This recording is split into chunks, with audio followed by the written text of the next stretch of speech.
कहानी की इब्तिदा होती है रशिया की एक जेल से, जहां हम फ्रैंक एबेगनेल जूनियर नाम के एक आदमी को देखते हैं। फ्रैंक एक बहुत ही शातिर ठग है जिसने बहुत बड़े बड़े कांड किए हैं। इस वक्त कार्ल नाम का एक एफबीआई एजेंट उसे यहाँ से अमेरिका वापस ले जाने आया था। कार्ल फ्रैंक से बातचीत कर ही रहा था कि तभी फ्रैंक की तबीयत अचानक से बहुत खराब होने लगी। इब्तिदा में तो कार्ल को ये सब फ्रैंक की एक चाल लगी, मगर फिर उसे लगा कि इतनी एक्टिंग तो कोई नहीं कर सकता। वो उसे जल्द से जल्द हॉस्पिटल पहुंचाने लगा, मगर फ्रैंक मौका देखकर वहां से भी भागने लगा। लेकिन पुलिस ने उसे दर दबोचा, जिसके बाद उसे अपनी कहानी इब्तिदा से याद आती है। फ्रैंक एक बहुत ही खुशहाल खानदान में पैदा हुआ था। उसके माँ बाप एक दूसरे से बहुत प्यार करते थे। एक दिन फ्रैंक के पिता उसे सूट दिलवाने के लिए एक दुकान पर ले गए, लेकिन वहां मौजूद औरत ने कहा कि अभी तो दुकान बंद है। इस पर फ्रैंक के पिता ने झट से एक नेकलेस निकाला और कहा कि ये कहीं आपका तो नहीं। उसकी इस हरकत से वो औरत इम्प्रेस हो गई और उसने कहा कि कोई बात नहीं, आप सूट खरीद लीजिए। फ्रैंक के पिता इस तरह की चालाकियां करने में माहिर थे। फिर उन्होंने फ्रैंक को ड्राइवर बनके गाड़ी चलाने को कहा और जल्द ही बैंक पहुंच गए। थोड़ी देर में बैंक का मैनेजर उन्हें रिसीव करने आया। दरअसल फ्रैंक के पिता को बिजनेस में बहुत बड़ा लॉस हुआ था, इसलिए उन्हें बैंक से लोन की जरूरत थी। किसी और अकाउंटेंट की वजह से वो अपना टैक्स भरने में लेट हो गए, जिसके बाद उन्हें बहुत ज़्यादा नुकसान उठाना पड़ा। लेकिन ये सब बताने के बावजूद भी कोई बैंक उनकी मदद करने को तैयार नहीं था। फ्रैंक के पिता की कार, प्रॉपर्टी, पैसे सब कुछ गवर्नमेंट ने जब्त कर लिया, मगर इस तंगी के बावजूद भी उन्होंने फ्रैंक का एक बैंक अकाउंट खुलवाया। फ्रैंक ने उनसे पूछा कि आप ऐसा क्यों कर रहे हैं, आप तो खुद कर्जे में हैं। इस पर उसके पिता ने कहा कि मेरी फिक्र मत करो, तुम्हारी पूरी जिंदगी अभी आगे है, तुम्हें अच्छे से जीना है। उनकी जिंदगी में अचानक से तंगी आ गई थी, तो फ्रैंक को अपना स्कूल भी बदलना पड़ा। मगर स्कूल के पहले दिन ही इस नए स्कूल में एक लड़का फ्रैंक को परेशान करने लगा।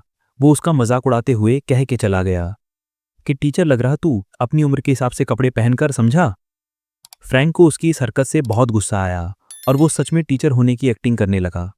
वो क्लास में पहुंचा और वहां पढ़ रही असली टीचर से कहने लगा कि आप यहाँ क्या कर रही हैं, ये मेरी क्लास है, अभी मैं पढ़ाऊंगा, बाद में आना। बेचारी टीचर बहुत परेशान होकर वहां से चली गई। इसके बाद फ्रैंक ने उस लड़के को सबके सामने जलील किया। पूरे एक हफ्ते बाद जाकर स्कूल को पता चला कि इस तरह एक स्टूडेंट क्लास को पढ़ा रहा है, वो भी तब जब वो पूरी क्लास को ट्रिप पर ले जाने वाला था। जिसके बाद फ्रैंक के माँ बाप को उसके स्कूल में बुलाया गया। उसके पिता प्रिंसिपल के सामने तो पूरे सीरियस रहे, लेकिन बाद में फ्रैंक के साथ इस बात पर बहुत हंसे। एक दिन जब फ्रैंक घर पहुंचा तो उसने अपनी माँ के बेडरूम में किसी और को देखा। वो आदमी फ्रैंक के पिता के साथ काम करता था। उसकी माँ ने यह दिखाने की बहुत कोशिश की कि कुछ नहीं चल रहा और उसे पूरे पैसे भी दिए कि लो बेटा, अपने लिए कुछ ले लेना, लेकिन फ्रैंक सब कुछ समझ चुका था।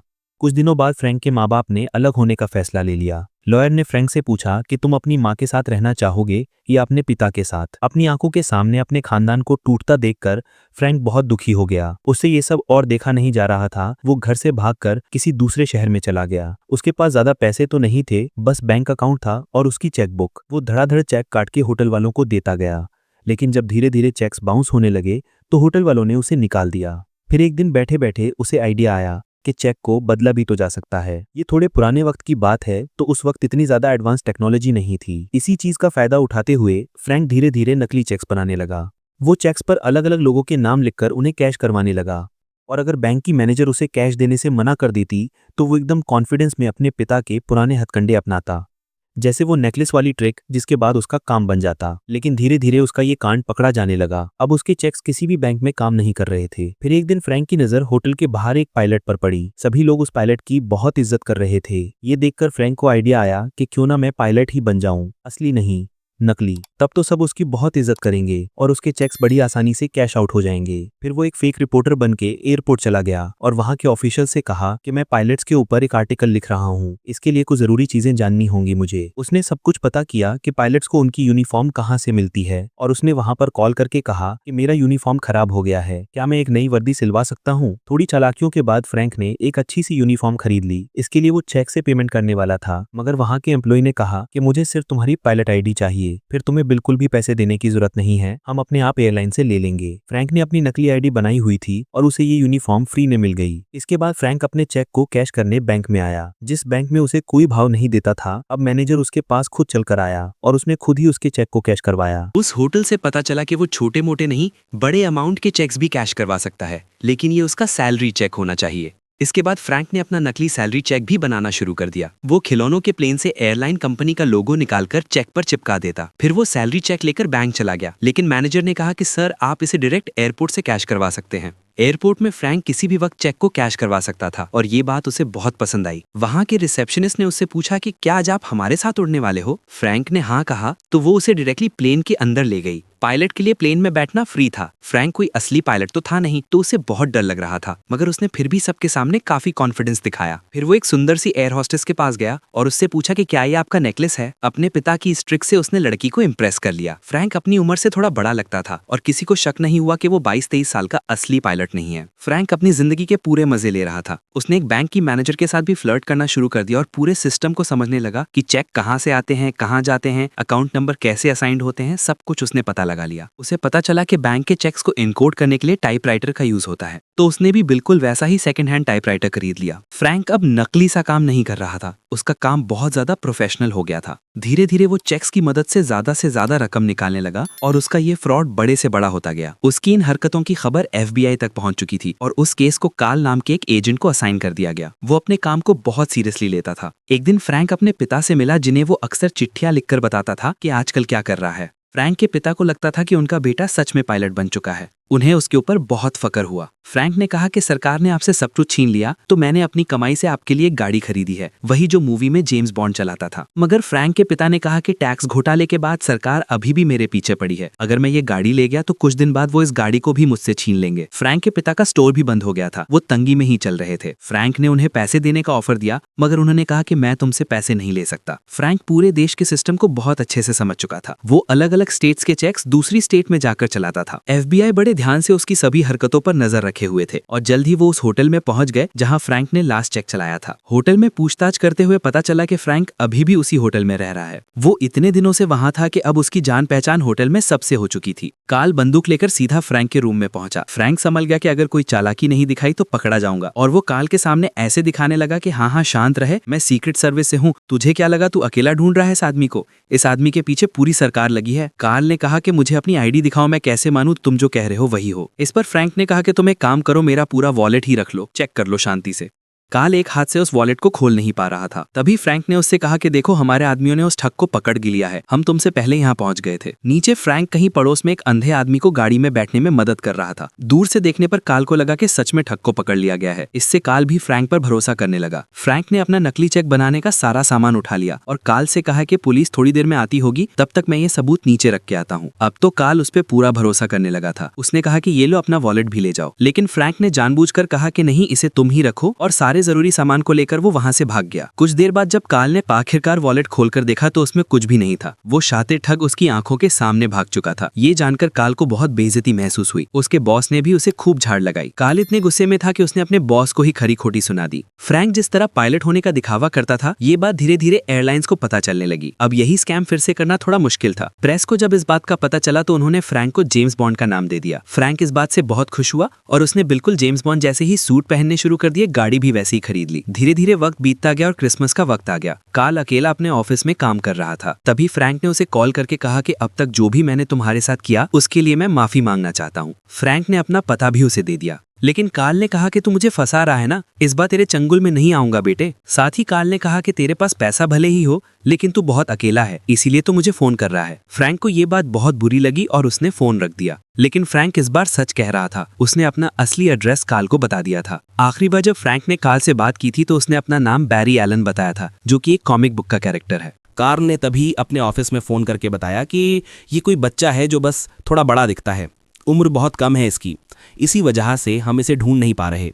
इस पर कार्ल ने कहा कि ऐसे बच्चों की लिस्ट निकालो जो घर से भाग गए हों, किसी ने तो रिपोर्ट लिखवाई होगी। और इसी तरह वो काफी छानबीन के बाद आखिरकार फ्रैंक के घर पहुंच ही गया, जहां फ्रैंक की माँ उसे मिली। जब फ्रैंक की माँ को फोटो दिखाई गई तो उन्होंने कंफर्म किया कि हाँ, यही मेरा बेटा है। कार्ल ने फ्रैंक की माँ से कहा कि एक नंबर का ठग है, जैसे ही कुछ पता चले तो पुलिस को बताना, ठीक है? इस पर फ्रैंक की माँ ने कहा कि अरे वो बच्चा है, उसने खाने पीने के लिए थोड़े बहुत पैसे ले लिए होंगे। उसने अपना वॉलेट उठाते हुए कहा कि मैं भर दूंगी, कितने पैसे देने हैं? इस पर कार्ल ने कहा $1.4 मिलियन, यानी लगभग 1 करोड़। ये सुनते ही फ्रैंक की माँ भौचक्की रह गई।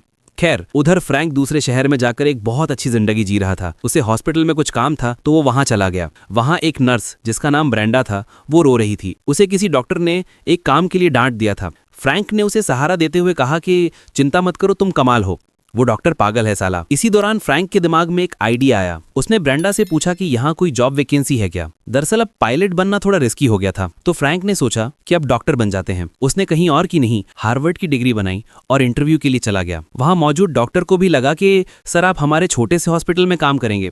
फ्रैंक अलग अलग डॉक्टर्स वाली मूवीज देख कर गया था जिससे उसे पता रहे कि कैसे बर्ताव करना है। तो फ्रैंक ने जवाब दिया कि सर मैं बड़े शहरों में नहीं, छोटे शहरों में लोगों की मदद करना चाहता हूं। जिसके बाद उसे झट से नौकरी मिल गई। वो काम धाम कुछ करता नहीं था, बस डॉक्टर्स को आलतू फालतू सलाह देता रहता था। तभी एक दिन अचानक से इमरजेंसी केस के लिए उसे बुला लिया गया। एक छोटे बच्चे को बहुत ज्यादा चोट आई थी। खून देखकर तो फ्रैंक हिल गया। उसने पूरा कॉन्फिडेंस रखते हुए डॉक्टर से कहा कि तुम इसमें क्या करोगे। डॉक्टर ने जो भी जवाब दिया उसने कहा बिल्कुल सही, मुझे कॉन्फिडेंस है कि तुम ये कर सकते हो। मैं कुछ देर में आता हूं देखने के लिए कि सही काम किया है या नहीं। ये कहकर वो वहां से चला गया। लेकिन असल में तो उसकी हालत पतली हो गई थी। दूसरी तरफ कार्ल फ्रैंक के पिता से मिलने गया और उसने फ्रैंक के सारे कारनामे बता दिए। इस पर फ्रैंक के पिता ने कहा कि मैं नहीं जानता वो कहाँ है और अगर पता भी होता तो भी तुम्हें नहीं बताता। कार्ल को समझ आ गया कि बाप बेटा बहुत करीब हैं, जरूर इसे चिट्ठियां तो भेजता ही होगा। उसने वहां पड़ी हुई चिट्ठियों में से हिसाब लगा लिया कि आखिर फ्रैंक कहाँ रहता होगा। अब वो पुलिस को लेकर जल्द ही वहां जाने वाला था। फिर फ्रैंक ब्रेंडा के पिता से मिलने चला गया। ब्रेंडा के पिता एक लॉयर थे, तो फ्रैंक ने भी कह दिया कि मैं भी पहले लॉयर ही था, उसके बाद ही डॉक्टर बना हूं। वो वकालत के ऊपर भी मूवीज देख के आया था, तो उसने अपनी बातों से सबको इंप्रेस कर दिया। ब्रेंडा के पिता ने पूछा कि देखो सच सच बताना, आखिर तुम्हारे जैसे आदमी ने मेरी बेटी में क्या देखा। इस पर फ्रैंक ने कहा कि मैं सिर्फ एक मामूली सा आदमी हूं जो आपकी बेटी से प्यार करता हूं। जिसके बाद ब्रेंडा के पिता बहुत ज्यादा इंप्रेस हो गए। फ्रैंक ने ब्रेंडा के पिता से पूछा कि अगर मैं यहां पर लॉ प्रैक्टिस करना चाहूं तो मुझे क्या करना होगा। जिसके ऊपर उन्होंने कहा कि तुमने लॉ स्कूल तो किया ही हुआ है, तो बस तुम्हें एक एग्जाम देना होगा, जिसके बाद तुम यहां पर प्रैक्टिस कर सकते हो। जिसके बाद फ्रैंक ने असल में पढ़कर एग्जाम दिया और लॉयर बन गया। इसके बाद कहानी फिर से प्रेजेंट में आई, जहां कार्ल ने फ्रैंक को अरेस्ट कर लिया था। कार्ल ने पूछा कि तुमने उस एग्जाम को पास कैसे किया, तो फ्रैंक ने कहा कि इस बात से क्या फर्क पड़ता है, लेकिन लेके तो मुझे जेल में ही जाएगा ना, कोर्ट में तो नहीं।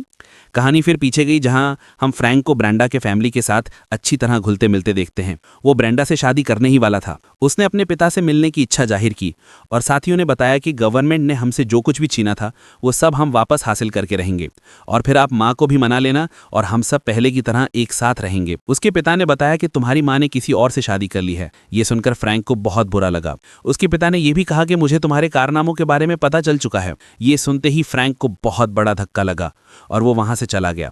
रात को फ्रैंक ने कार्ल को कॉल करके बताया कि मैं शादी करने वाला हूं, हमारे बीच में जो कुछ भी हुआ मैं भूल जाना चाहता हूं। अब फ्रैंक चाहता था कि उसके ऊपर जितने भी चार्जेस लगे हैं सारे ड्रॉप कर दिए जाएं। इस पर कार्ल ने कहा कि मैं तुम्हें कभी भी नहीं छोड़ूंगा, जब तक मेरी नौकरी है तब तक तेरा पीछा करता रहूंगा। ये सब करने के बाद तुम बच नहीं सकते। इसके बाद कार्ल ने एक आइडिया लगाया। उसे पता था कि शादी के बाद फ्रैंक अपना नाम चेंज नहीं कर सकता। डॉक्टर बनने पर उसका जो नाम था उस नाम को कार्ल ने हर जगह सर्च करने का ऑर्डर दिया। उसने हिसाब लगाया कि कहीं ना कहीं शादी का इनविटेशन भी तो छपा होगा, तो उसने इन सब चीजों पर भी निगरानी रखनी शुरू कर दी। फ्रैंक की शादी हुई और सारे एजेंट्स वहां पहुंच गए। फ्रैंक ये देखते ही ब्रेंडा को लेकर अपने कमरे में आ गया। फ्रैंक ने ब्रेंडा को सब कुछ सच बताया कि वो आज तक लोगों को बेवकूफ बनाता आया है, लेकिन ब्रेंडा से वो सच्चा प्यार करता है। उसने कहा कि मैं यहाँ से अभी तो भाग रहा हूँ, तुम मुझे एयरपोर्ट पर आकर मिलना, और तुम कहाँ जा रही हो इस बारे में किसी को कुछ मत बताना। अगला दिन एयरपोर्ट पर फ्रैंक ने ब्रेंडा का इंतजार किया। ब्रेंडा वहां आई पर वो अकेली नहीं थी, उसके साथ एजेंट्स भी थे। फ्रैंक का अब वहां से निकलना बहुत मुश्किल हो गया था। तभी उसने एक आइडिया लगाया। वो एक कॉलेज गया और कहा कि हमारी एयरलाइन बहुत सारी एयर हॉस्टेसेस को काम पर रख रही है। बहुत सारे इंटरव्यूज लेकर उसने सुंदर लड़कियों को सिलेक्ट कर लिया और उन लड़कियों को अपने आसपास रखकर वो पायलट की यूनिफॉर्म पहन के एयरपोर्ट में घुस गया। सभी पुलिस वाले उन सुंदर लड़कियों की खूबसूरती देखकर खोए रहे और फ्रैंक आसानी से वहां से निकल गया। इस सब के दौरान फ्रैंक जैसा दिखने वाला एक लड़का कार लेकर एयरपोर्ट के बाहर खड़ा हो गया। सारे FBI एजेंट्स उसे पकड़ने के लिए भागे। पकड़े जाने पर लड़के ने कहा कि एक बंदे ने मुझे पैसे दिए थे यहाँ खड़े होने के। फ्रैंक बहुत ही चालाकी से देश से बाहर निकल गया। इसके बाद उसने अलग अलग देशों में बड़े बड़े फ्रॉड्स किए। फ्रैंक की जो आखिरी जगह पता चली थी वहां वो चेक बना रहा था। कार्ल ने अपने सीनियर्स से कहा कि मुझे वहां जाने दीजिए, मैं उसे पकड़ कर ले आऊंगा, लेकिन सीनियर्स ने नहीं माना। देश में तो पकड़ नहीं पाए, दूसरे देश में पकड़ोगे। फिर कार्ल ने फ्रैंक के बारे में और इन्फॉर्मेशन निकाली और पता चला कि अब फ्रैंक अपने चेक्स को प्रिंट करवा रहा है। कार्ल को इतना तो पता था कि फ्रैंक रशिया में है, लेकिन रशिया छोटा देश नहीं है। रशिया में कहाँ? उसे याद आया कि फ्रैंक की माँ रशिया के एक छोटे से गांव से थी। थोड़ी रिसर्च करने पर पता चला कि वहाँ एक प्रिंटिंग प्रेस भी है। क्रिसमस ईव का दिन था और कार्ल वहाँ पहुँच गया। वहाँ फ्रैंक मिल गया और कहा, आओ मैं तुम्हें घुमा के लाता हूँ, मेरे साथ बाहर चलो। कार्ल ने कहा, देखो भागने की कोशिश मत करना, वरना यहाँ की पुलिस तुम्हें मार देगी। अगर अभी सरेंडर कर दो तो मैं तुम्हें बचा सकता हूँ। फ्रैंक ने कहा, खा अपने बच्चों की कसम। कार्ल ने कसम खाई और बोला, यकीन करो मैं सच बोल रहा हूँ। फ्रैंक ने हथकड़ियां पहन ली। बाहर आने पर कोई नहीं था। एक बार तो फ्रैंक को लगा कि मैं पागल बन गया। अगले ही पल बहुत सारी पुलिस की गाड़ियां वहां आ गई। कहानी फिर से प्रेजेंट में आई। कार्ल और फ्रैंक अमेरिका में लैंड होने ही वाले थे। तभी फ्रैंक ने कहा कि मैं अपने पिता से बात करना चाहता हूं। कार्ल ने बताया कि तुम्हारे पिता बाथरूम में गिरने की वजह से मर गए। फ्रैंक को बहुत सदमा लगा और वो टॉयलेट में जाकर जोर जोर से रोए। प्लेन लैंड होने में अब बहुत कम समय था। फ्रैंक बाथरूम से बाहर नहीं आया। कार्ल ने दरवाजा तोड़कर देखा, लेकिन फ्रैंक ने सिंक का स्क्रू निकाल दिया और जहाज के अंदर के हिस्सों में घुस गया। जैसे ही जहाज के व्हील्स खुले, फ्रैंक मौका देखकर वहां से भाग गया और उसी रात अपनी मां से मिल गया। मां ने नया परिवार बसा लिया था और उनकी एक छोटी बेटी भी थी। कार्ल जानता था कि फ्रैंक मां के पास जाएगा और वहां जाके फ्रैंक को अरेस्ट कर लिया। फ्रैंक की उम्र 19 साल से कम थी। कार्ल चाहता था कि उसे माइनर की तरह ट्रीट किया जाए, लेकिन गवर्नमेंट इतना बड़ा घोटाला करने के लिए उसे बड़ी सजा देना चाहती थी। 10 साल के लिए जेल में अकेला। फिर एक दिन कार्ल फ्रैंक से मिला। जैसे फ्रैंक फ्रॉड कर रहा था वैसा ही कोई और भी कर रहा था। फ्रैंक ने कहा, मुझे उसका चेक दिखाओ। चेक देखते ही फ्रैंक समझ गया कि ये गड़बड़ है। कार्ल समझ गया कि इस तरह के क्राइम को रोकने में सिर्फ फ्रैंक ही मदद कर सकता है। अगली बार कार्ल कुछ FBI एजेंट्स के साथ आया। उन्हें फ्रैंक का केस सॉल्व करने का तरीका पसंद आया। धीरे धीरे कार्ल ने फ्रैंक को जेल से बाहर निकाल दिया और FBI में जॉब दे दी। फ्रैंक को रोज 8 घंटे काम करना था। जिंदगी ने उसे एक और मौका दिया। अगर भागता तो सीधा 50 साल की सजा। फ्रैंक ने अच्छी तरह से काम करना शुरू कर दिया, लेकिन बहुत बोर हो गया। FBI में अपने रिकॉर्ड्स निकाले और मिटा दिए। वीकेंड पर किसी और देश में भागने वाला था, लेकिन कार्ल ने रोका और कहा, देखो तुम बच्चे हो, जिंदगी ने तुम्हें एक और चांस दिया है, इसका फायदा उठाओ। अगर भागोगे तो पूरी जिंदगी जेल में। फ्रैंक वापस आया और अलग अलग केसेस पर कमाल तरीके से काम करने लगा। जल्दी ही फ्रैंक ने एक लड़की ढूंढकर शादी कर ली और बेहतर जिंदगी जीने लगा। वीडियो पसंद आए तो लाइक कर देना और चैनल को सब्सक्राइब कर लेना।